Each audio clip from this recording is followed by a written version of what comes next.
Hello, everyone. Welcome to the last part of our wonderful series about the Disney Lorcana comprehensive rules. Thank you so much for all the support, all the care, and all of the listening. Let's go ahead and check out Chapter 10. This will focus on keywords. Keywords on cards are the bold text that you will see, and they tend to mean different effects. Rather than typing out the effect every single time, it's helpful for us to have a keyword so that we are able to understand what is going on in a very quick sense. We want to make sure that we're not spending too much time reading card effects if we can make it simple. Let's check it out. 10.1.1 states that keyword abilities provide an ability to the character based on that word. Some abilities stack or combine those abilities are followed by plus n. A keyword that doesn't have a plus n doesn't stack with other effects that provide that keyword. So let's use an example. Here I have two examples of effects that have the possibility of stacking. Right up here we have, let's get the card we're going to hit first, Snowana Rainbow. Snowana Rainbow is a character that has Rush. And Cogsworth Illuminary Watchman states, when you play this character, chosen character gains Rush this turn. There is no plus N, so it would fall under the first part of 10.1.1. You cannot give Snowana double Rush. It wouldn't stack, she wouldn't be able to attack twice or anything. It would essentially just sort of fizzle out. You can choose her if you want to, but she doesn't gain double Rush. Now here we have our fun Namari card. We'll go ahead and pull that up. Namari, she has resist plus 3. Now if we look at the Cogsworth next to it, the grandfather clock, his effect states your other characters gain resist plus 1. Because this is a plus n, that means that Namari will have her resist plus 3 and stack with the Cogsworth, who is giving resist plus 1. So she would have in total resist plus 4. And now this article here, this goes into more depth about keywords. If you want general descriptions, we can go to section 7.3. Those of us watching the full way, we've kind of already done that. But now I want to go into specifics. And the standard reminder text for each keyword is included here for reference. Reminder text isn't rules text. It's only a memory aid and may vary without changing the meaning of keyword rules. So if there is any variation in how the reminder text is done, it doesn't mean that they have a different ability. It essentially is just variation how the card is written. But the rules that we have in this section are what the card actually does. Let's take a look at some of those cards. The first one we'll look at is Bodyguard. Now what is Bodyguard? Bodyguard states two different abilities. We'll go ahead and pull up our Bodyguard card right here. This is Baloo. We've looked at Baloo a few times, but let's take a look at him again. Baloo von Brunwald the 13th. So he has an ability, Bodyguard. The first is a static ability that functions while the character is being played and creates a replacement effect. This ability means when you play this character, they may enter play exerted instead of ready. So it replaces the normal summoning mechanic with the mechanic that they can enter play exerted. The second is a static ability that creates a challenging restriction. This ability means if an opponent would choose one of your characters to challenge, they must choose this character or another character with Bodyguard if able. This means that if we build a board, let's build a board real quick. Let's say my opponent has Madam Mim Elephant, I've got an exerted Mickey Mouse and an exerted Piglet. So on this board, when I have Bodyguard, that means that if Madam Mim wants to challenge any of my characters, they must challenge Baloo if able. I want to put emphasis on that text, if able, because what that means is that sometimes if you're not able to attack them, things will change. Let's look at Maui's fishhook. Maui's fishhook is an item we've looked at before that states shapeshift. One effect of shapeshift is chosen character gains evasive until the start of your next turn. Let's say we were trying to be really cheeky and we're saying, oh man, we're going to quest all of our characters and then I'm going to pay 2 to give Baloo evasive. Now that Baloo is evasive, Madam Mim can't attack anything because she can't attack Baloo because he's evasive. That must mean he's bodyguarding things. The answer to that is false. The way bodyguard works is that it has to be a valid target if it is allowed to be a valid target. So if Baloo is evasive and has bodyguard, then it is not a valid target, and therefore Madam Mim Elephant can attack a valid target. This does mean, however, that if a character has evasive, let me pull up an evasive card. If we have Zazu, who is evasive, then if Baloo becomes evasive, Zazu must still attack the Baloo.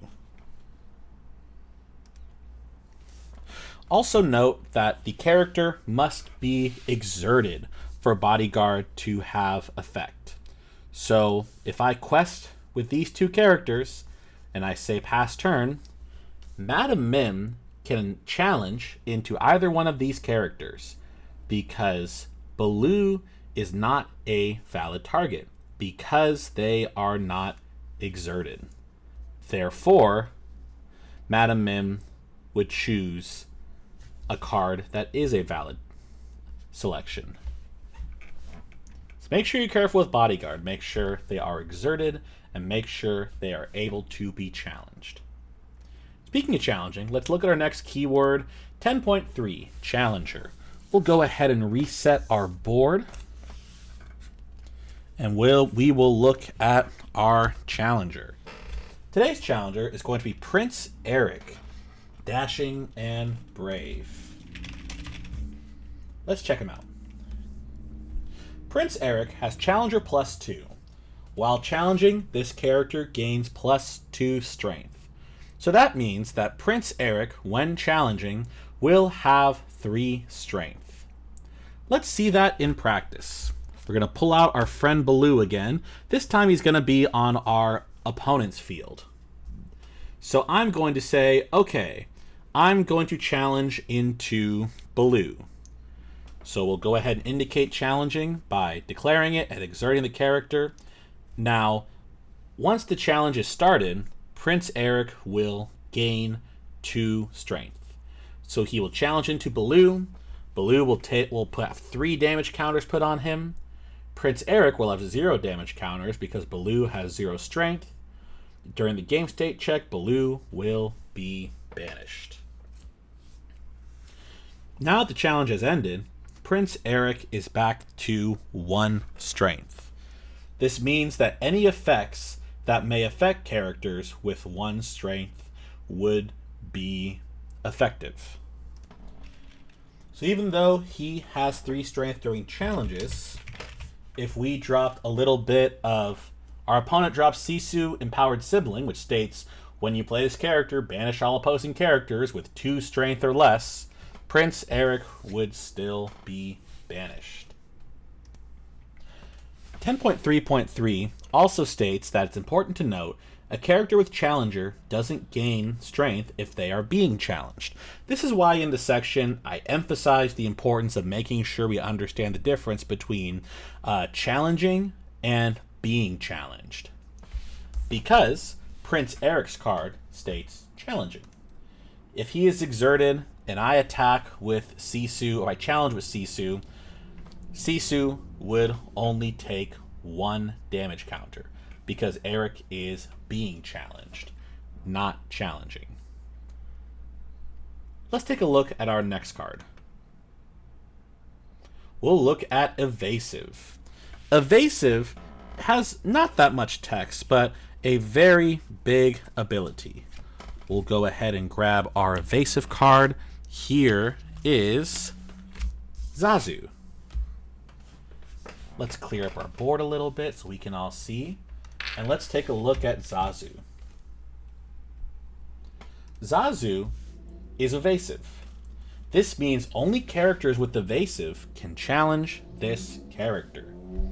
So if Zazu is exerted, and let's say I have a board of many of the cards we've already been looking at, Prince Eric, Piglet, Sisu. Because none of these characters have evasive, nobody can challenge this character. So if you want to challenge this character, that means you'll have to have a character with evasive in order to challenge it. However, if you use an effect like Maui's Fishhook to give a character evasive, let's do Maui's Fishhook. My opponent will choose to have Sisu gain evasive. She will now be able to challenge into Zazu. Zazu will take 5 damage counters and be banished, and Sisu will take 3 damage counters. We'll go next to 10.5, Reckless. The Reckless keyword represents 2 static abilities. Here is Della Duck. She is reckless.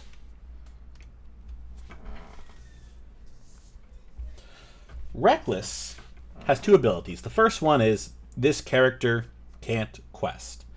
Even if they have a valid amount of lore, even if they do have lore on them like the rest of the characters, they are not able to quest by any means. The second ability means you can't declare the end of your turn if this character is ready and can challenge an opposing exerted character or location. This means that, let's say I've got this big board here and I am thinking, like, let's give her some 2 damage counters, and we say, okay, well, Della is going to be banished if I attack anything, and I decide to go, okay, pass turn. I cannot enter the end phase of my turn unless Della Duck is exerted or challenges. And that means, okay, well, I get that I am required to challenge something if I am able to. So let's say Della Duck challenges Prince Eric. She'll take 1 more damage counter. She'll have 3 and be banished. Prince Eric will take 3 damage counters and be banished as well. However, once again, if able is the key word here. Let's say that our board looks a little more like this. I've got Della Duck. We've got Zazu. What happens? Well, Zazu has evasive, so he is not a valid target. So Della Duck does not have to challenge because there are no valid targets. Therefore, I can enter the end phase and nothing bad happens. In the event that I use Maui's Fishhook to give her evasive, yes, then I would have to challenge into Zazu because there now is a valid selection to challenge. An important thing to note, 10.5.5 states that a player can still exert a character with Reckless to use its abilities or to sing songs. So that means if I want to use Della Duck to sing Teeth and Ambitions, I go ahead, declare going to pay Teeth and Ambitions, I pay my 2, exert Della, or pardon me, I declare I'm going to play Teeth and Ambitions, I exert Della because she can sing it, I deal 2 damage counters to Della to deal 2 damage counters to Zazu. Great. She is still able to do that. And because she is exerted, she cannot challenge. Therefore, I'm able to move to the end of my turn.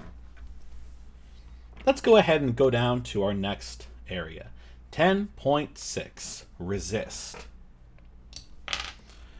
Here, we brought this card up before. We're bringing it back now. This is Namari. Now, Namari, if I grab the right one, not that one. Perfect. Namari states, she has another effect, but we're going to look at her resist plus 3. That means that damage dealt to this character is reduced by 3. We talked a little earlier about what damage dealt means as opposed to damage being moved. Let's look at this in practice. I'm going to go ahead and exert Namari, and we will have Zazu ready to challenge. Let's flip the board so we can see it a little bit easier. So we are going to challenge into Namari. Great. I'll exert Zazu and declare that I'm challenging. Zazu will deal 3 damage counters into Namari. And Namari with 5 strength will deal 5 to us. However, as we saw in the rules for challenging, the resist applies. It's a replacement effect that subtracts 3 damage counters when it is being dealt. So instead of taking 3 damage, Namari will take 0 damage. Zazu, without resist, will take 5 damage. And since Zazu's taken 5 damage counters to his 5 willpower, he will be banished. While Namari is just hanging out there without a care in the world. Note that this applies each time that you do an attack. So let's say that, or challenge. So let's say we're going to get a bunch of characters on. Let's say that we have Piglet, we have Sisu, and we have Zazu all attempt to challenge.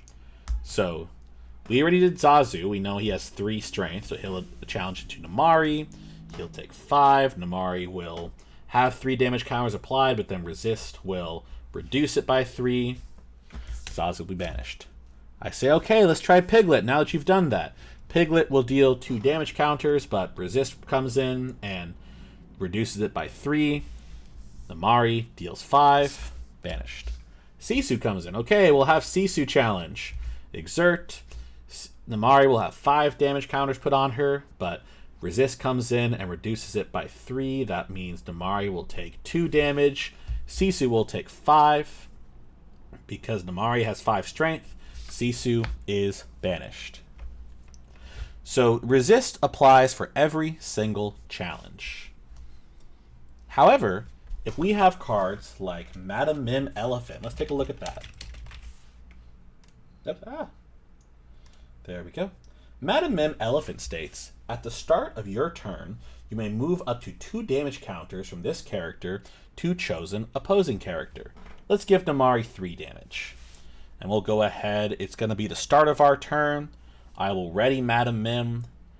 We go into the set phase. So we apply at the start of my turn. I say, okay, I'm going to move 2 damage counters from Madam Mim to Namari. Resist does not apply here because I am moving damage, not dealing damage. So Namari will have 5 damage counters. Game state check will happen. Namari is banished. Now looking at the actual rules text, I know for this section we've been more so explaining it other than reading the text directly. But with the reminder text on there, it's a very simple thing to be able to demonstrate it. However, let's look down here with 10.6.3. If damage dealt to this character or location is reduced to 0, no damage is considered to have been dealt. That means that if we look at things that affect damaged characters, they have not had damage applied to them. We have attempted to apply damage, but then the resisted that damage. So as long as they have full health, that they do not have any damage counters on them, then they are still considered not damaged, even if we attempted to apply said damage. Let's go ahead and check out our next section. Rush. Very short section for a very quick little ability, but a fun one nonetheless. Here's Snowana Rainbow. Let's pull up her text. Rush means this character can challenge the turn they're played. Most characters come in wet. If I were to play Mickey Mouse, I cannot challenge with Mickey Mouse or quest or really do much. He just enters play. He has an effect when he enters play. I can put the top card of my deck into my Inkwell, face down exerted. Good for him. But he cannot challenge. But Snowana Rainbow, when I play her, it states that she has Rush. So I can challenge all I want. So let's go ahead and grab ourselves a target to challenge into. We're going to get Piglet again. Great, start my turn. I'll go ahead and reveal Snowana Rainbow. I will pay 1, 2, 3 to play Snowana Rainbow. And I will play Mickey Mouse. I'll spend 1, 2, 3 to play Mickey Mouse. Mickey can't challenge, but Snowana can. We'll have Snowana challenge into Piglet. I'll exert to demonstrate so. I will deal 2 damage counters to Piglet. Piglet will deal 2 damage counters to Snowana. And then Piglet is banished because he only has 2 willpower. Snowana has 4 willpower, so she stays. Now, the important thing to remember about Rush is that the character is not considered dry. So if I wanted to sing a song with Snowana on the turn that I play her, I still cannot. Because, like, if I wanted to do Teeth and Ambition, I still could not do that. Because Rush only affects the ability for a character to challenge and nothing else. Let's look at Shift. Shift is a little bit of a bigger effect. We're going to pull up our friend Cogsworth again. And let's make some room down here. Let's go ahead and pull up Cogsworth's effect. Cogsworth, a Luminary Watchman. His effect is not as important in this one. But we're going to look at Shift. The Shift keyword represents paying an alternate cost to play a character instead of paying the character's ink cost. Shift means if you have a character in play with the same name as this card, you may play this character by paying their shift cost instead of their ink cost. If you do, put this character on top of another character you have in play with the same name. Now let's go ahead and look in our collection. Cogsworth is here, but as we've seen many times, we have another Cogsworth card. We have Cogsworth Grandfather Clock. What I'll do, I'll say, okay, I'm going to play Cogsworth Grandfather Clock, paying with Shift. I will spend 1, 2, 3 to shift Cogsworth onto the Cogsworth I already have on the field. Now, it's important to remember that a shifted character takes on the state of the character it was placed on. So if the character is dry, it is dry. If the character is exerted, it is exerted. It essentially just changes the character. If an effect on a shifted character causes it to enter play exerted, it becomes exerted as it enters play. And a shifted character retains whatever damage was on the character it was placed on. It loses all the text of the character it was placed on, but keeps any effects that apply to that character when the shifted character enters play. And when a shifted character leaves play, all cards in the stack go into the same zone as the shifted character card does, and the cards are no longer considered to be in a stack. That's a lot of effects, but let's go ahead and see it in practice. Let's say that I play Cogsworth and we actually do his effect. We are going to give Cogsworth Rush. Now we're going to pay 3 to shift Cogsworth. Because Rush was applied to the character, that character will still have Rush. So I can rush into whatever. I'll rush into Mickey Mouse. We rush into there. Mickey Mouse takes 2 damage counters. Once I find where a 2 is, Cogsworth will take 1 damage counter. And there we go. Let's say that Cogsworth had damage counters on him before. It's tough to do because he only has one. Let's pretend he's in Rapunzel's tower. Let's say he has 2 damage counters. I shift. I pay 3. This Cogsworth will still have the 2 damage counters on him. And that does not change. So in whatever event happens, let's say that somehow a shifted character has more willpower than the character below it, and we have like all this damage on it. If the damage counters exceed the willpower, then the character will be banished. Now, if we go back to our friend Madam Mim Elephant, we took a look at her second effect a lot, but we really should look at her first effect. When you play this character, banish her or return another chosen character of yours to your hand. If I play Madam Mim and bounce Cogsworth back to my hand, both cards will go. And now they'll both sit in my hand as independent cards. They're no longer linked to each other, and I can choose to play them separately, or I can shift once more, as long as they are valid targets. There's a fun little quirk to shifting as well. Let's take a look at it. Let's say we have Yzma in play. Now, she has shift 4 on her, so I can pay 4 ink to play this on top of one of your characters named Yzma. It does not have to be a different full name to play it. So if I have Yzma on the board, I can pay 4 ink to play another Yzma right on top. And her effect, when you play this character, shuffle another chosen character card into their player's deck. That player draws 2 cards. I can still apply her effect again.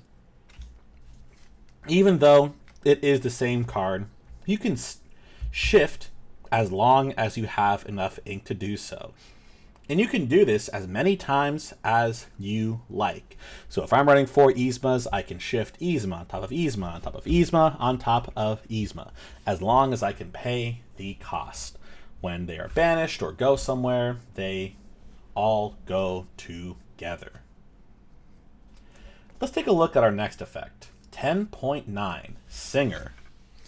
Right here, we have Gazelle. Gazelle doesn't really have a huge effect, but she is Singer 5. That means that this character counts as cost 5 to sing songs.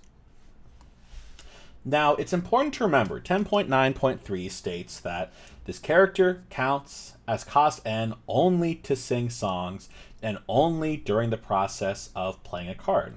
The character's ink cost doesn't change. So just because Gazelle can sing a song that costs 5 to sing, that does not mean she is a 5 cost character. It does not mean that she suddenly skips through effects that may stop characters. Let's take a look at a card that I know for sure I don't own. Jafar, Tyrannical Hypnotist. This card states that opposing characters with cost 4 or less can't challenge. Now, Gazelle is able to sing songs up to 5. So Gazelle is able to sing a card like Grab Your Sword. Let's look at that. Grab Your Sword states, deal 2 damage to each opposing character. So I'll go ahead and declare I'm going to have Gazelle sing Grab Your Sword. Singer 5. I deal 2 damage. 2 damage is dealt. Card goes in the discard pile. Even though she can do that, she is still a 3 cost character. So Jafar would still be in effect. She cannot challenge if she was able to. Our next keyword is sing together. Let's build a little board. Let's go ahead and put Gazelle, Lyle, and 2 Lilos. Sing together is a static ability that allows a player to pay an alternate cost to sing a song with one or more of their characters.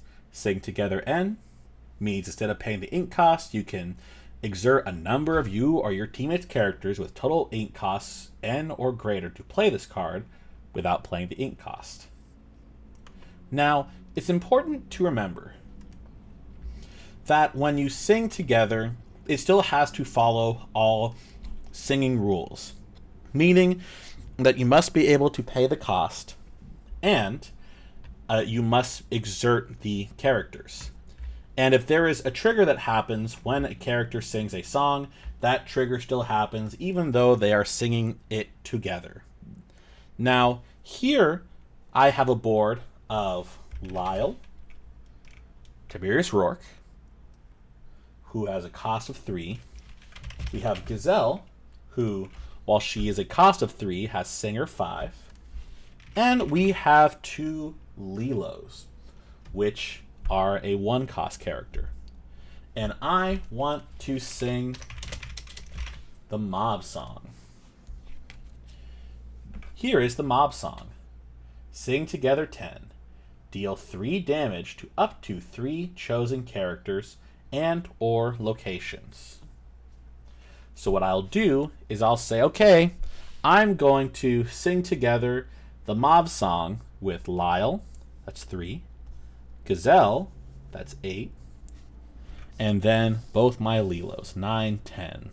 All right, I'm going to deal 3 damage to Mickey Mouse, and then I choose, because it says up to, so I am going to choose not to deal any more damage. Goes in the discard. Mickey Mouse is banished from the game state check. And there we go. We've used all 4 of these characters to sing that song. I get this question a lot. Because it is singing together, you cannot split it half and half. You have to either sing with with 10 cost, or you pay the 10 ink. You cannot do something where it's like, okay, I'm gonna have both Lilos sing and then pay 8. Because singing together, that is an alternate playing effect. It is not sort of a way to skip out on paying ink unless you do it all, unless you're paying the entire cost by doing the alternate cost. Let's take a look at our next one, support. The support keyword represents a triggered ability. Support means whenever this character quests, you may add this character's strength to another chosen character's this turn. Let's go ahead and look at Basil. Basil.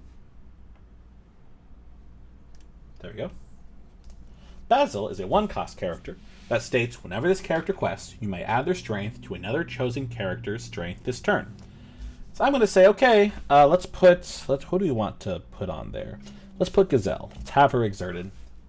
I'm going to say, okay, Basil, I'm going to quest with Basil. Basil, I will gain 1 lore, and I will choose to activate Basil's support ability. So I am going to give the strength to Lyle Tiberius Rourke.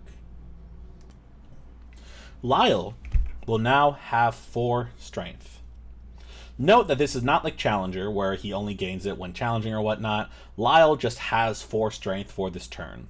So I will have Lyle challenge into Gazelle. We will exert to demonstrate we are challenging. Gazelle will have 4 damage dealt to her. Lyle will have 2. Game state check happens. Gazelle is banished. Lyle has 2 damage counters, and he has 4 willpower, so he is good. And then my turn ends. Lyle is back to 2 strength. You are able to stack support. So if I had 2 Basils and I quested with both, I could have them stack onto Lyle Tiberius Rourke. Much like other similar effects, there is no limit to the amount of strength that a character can gain from support. So if I had 100 Basils and I quested with all of them, I could give Lyle 200 strength. However, it is only when they quest. Let's go ahead and check out our this is the end right here. We are officially hitting the end, and it is Ward. I'm going to put a new card. We've done a lot of Cogsworth. Let's put a new card. The Queen, cruelest of all. Let's go ahead and find that. Not that one.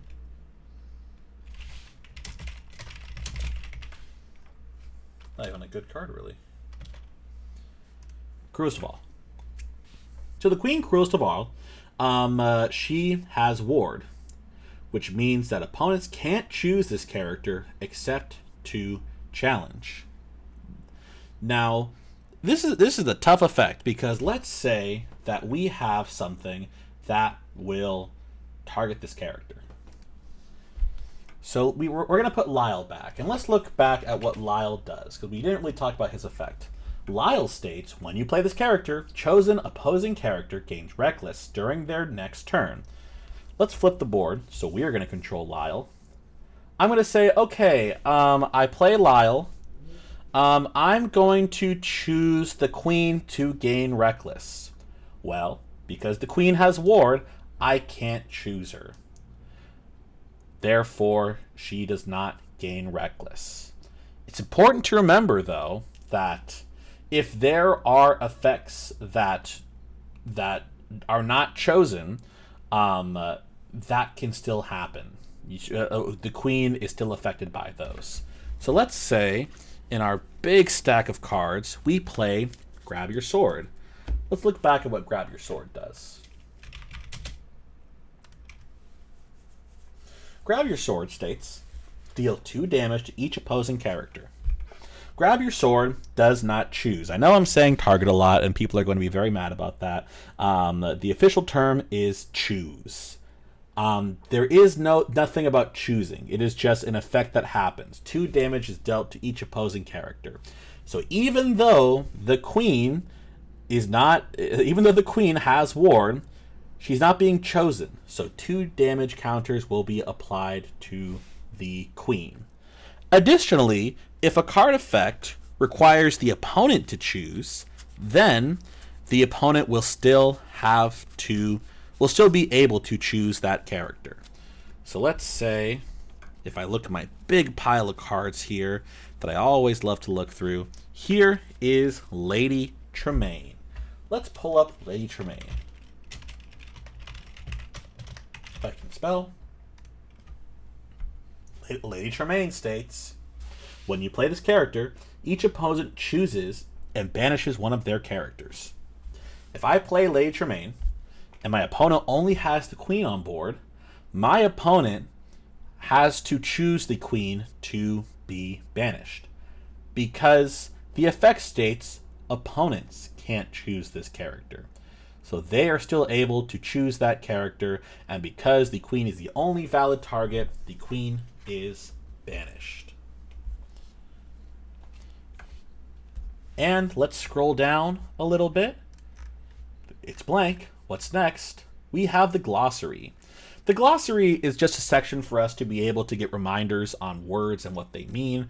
So if you're like, what is a challenge? This will explain that. We already have gone through most of this within the rules, so we won't go over it again. But if you need a quick reminder, this is where all of that is. And then here, there are a few different updates that have happened. So you can check, like, okay, we're gonna clarify what reveal means. We're gonna clarify replacement effects. We're gonna have our game state check put in there. We're gonna have a few updates to our text that explain what things do. This is going over the section again. This is where they added game state checks, so on and so forth. A history of what's been added, etc., etc. And through that, we have officially made it through this wonderful comprehensive rules guide.